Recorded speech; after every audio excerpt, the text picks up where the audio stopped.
Hi everyone, జై జనసేన గోపాలకృష్ణ లాక్స్కి తిరిగి స్వాగతం.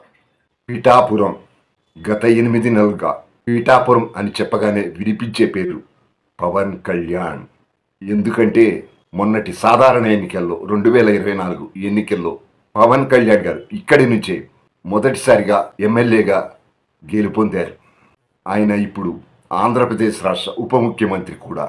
పవన్ కళ్యాణ్ గారు ఒక బాధ్యతాయుతమైన ప్రజాప్రతినిధిగా తన నియోజకవర్గానికి అనేక అభివృద్ధి కార్యక్రమాలు చేయాలని కలలు కంటున్నారు. కేంద్రం నుంచి కూడా నిధులు రాబడుతున్నారు, ప్రారంభోత్సవాలు చేస్తున్నారు. పిఠాపురం వాస్తవ్యులుగా సంతోషించాలి. గతంలో చేయని అభివృద్ధి కార్యక్రమాలు జరుగుతున్నాయి. ఇప్పుడు పిఠాపురానికి ఎమ్మెల్యేనండి పవన్ కళ్యాణ్ గారు. దేశంలోనే పిఠాపురం నియోజకవర్గాన్ని ఒక రోల్ మోడల్గా తీసుకురావాలన్నది ఆయన స్వప్నం.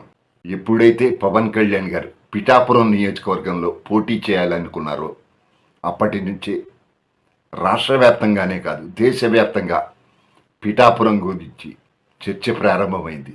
దేశానికి తెలిసి వచ్చింది పిఠాపురం నియోజకవర్గం పేరు. పవన్ కళ్యాణ్ లాంటి గొప్ప వ్యక్తి పిఠాపురంలో పోటీ చేయటం, గెలవటం సెన్సేషనల్ న్యూస్, హాట్ న్యూస్గా అయిపోయింది. పవన్ కళ్యాణ్ గారు ప్రాతినిధ్యం వహిస్తున్న పిఠాపురం వాస్తవ్యులు అదృష్టవంతులు.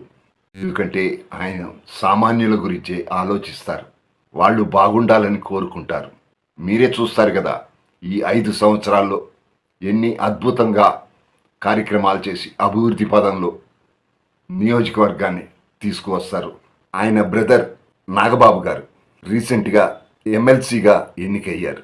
పిఠాపురం నియోజకవర్గంలో అనేక అభివృద్ధి కార్యక్రమాలు వాస్తవానికి పవన్ కళ్యాణ్ గారు ప్రారంభోత్సవం చేయవలసింది.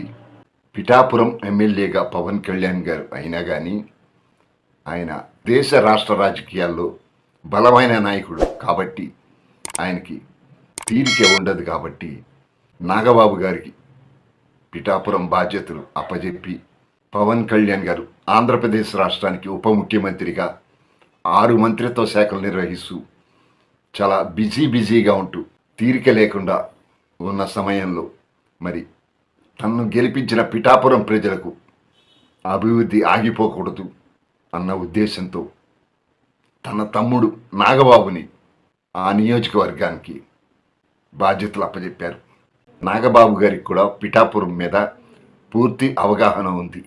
ఆయన పిఠాపురం ఎన్నికల్లో ఇంటింటికి తిరిగారు, సమస్యలు తెలుసుకున్నారు, అవగాహన పెంచుకున్నారు. నాగబాబు గారు ఇప్పుడు ఎమ్మెల్సీ కావటం వల్ల అధికార హోదాలోనే ఈ ప్రారంభోత్సవాలు చేశారు. నాగబాబు గారు ఎమ్మెల్సీగా అధికారికంగా మొదటిసారి పిఠాపురంలో అడుగు పెడితే బ్రహ్మరథం పట్టారు. నాగబాబు గారు ఎమ్మెల్సీగా ప్రమాణం చేసిన వెంటనే పిఠాపురం పర్యటించటం, అక్కడ జనశ్రేణుల నుంచి బ్రహ్మాండమైన ఘనస్వాగతం లభించటం, అంతేకాదు భారీ ర్యాలీ నిర్వహించారు, బాణాసంచా పేల్చారు, పూల వర్షం కురిపిస్తూ నాగబాబు గారికి ఘనస్వాగతం పలికారు. అక్కడ జనశ్రేణులు అపూర్వ ఘనస్వాగతం లభించింది నాగబాబు గారికి. అనేక శంకుస్థాపనలు, ప్రారంభోత్సవాలు చేశారు. నాగబాబు గారు ఈ సందర్భంగా ఏ కార్యక్రమాలకు ప్రారంభోత్సవాలు చేశారు అంటే పట్టణ ప్రాథమిక ఆరోగ్య కేంద్రానికి ప్రారంభోత్సవం, గొల్లప్రోలులో నూతన తహసీల్దార్ కార్యాలయం, అలాగే గొల్లప్రోలులో మంచినీటి నిల్వ సరఫరా కేంద్రం, గొల్లప్రోలులో అన్నా క్యాంటీన్ ప్రారంభోత్సవం, అలాగే రథాలపేట వాసులకు ఇళ్ల పట్టాలు, ఒక బస్ షెల్టర్ని కూడా ప్రారంభోత్సవం చేశారు. చూశారు కదా ఫ్రెండ్స్, మీకు కనుక ఈ వీడియో నచ్చినట్లయితే ఒక లైక్ చేయండి, అలాగే మీ అభిప్రాయాన్ని కూడా కామెంట్ చేయండి. సబ్స్క్రైబ్ చేసుకునే వారు, కొత్తగా చూస్తున్న వారు సబ్స్క్రైబ్ చేసుకోగలరు. Thank you subscribers. గోపాలకృష్ణ అంటే జై జనసేన, జై పవన్ కళ్యాణ్, జై హింద్.